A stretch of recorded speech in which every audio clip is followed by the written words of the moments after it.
तो दोस्तों 26वां भोरमदेव महोत्सव होने जा रहा है। कोरोना काल में 2 साल के बाद एक बार फिर से होने जा रहा है।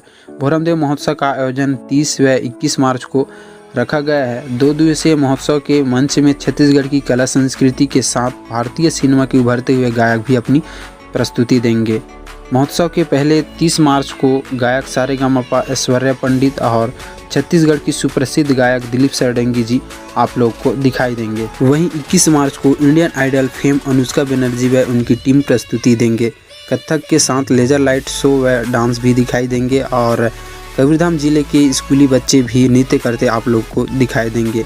हमर पारा तुहर पारा फेम सुनील भी अपनी प्रस्तुति देंगे। तो दोस्तों 26वां भोरमदेव महोत्सव कुछ इस प्रकार से मनाया जाएगा। तो दोस्तों आप लोगों में से कौन कौन से भोरमदेव महोत्सव देखने के लिए जाने वाला है कमेंट करके ज़रूर बताइएगा। तो दोस्तों मैं तो जाने वाला हूं, तो दोस्तों आप लोग जाने वाले हैं कि नहीं कमेंट करके ज़रूर बताइएगा। तो दोस्तों मिलते हैं वहीं नेक्स्ट और वीडियो में।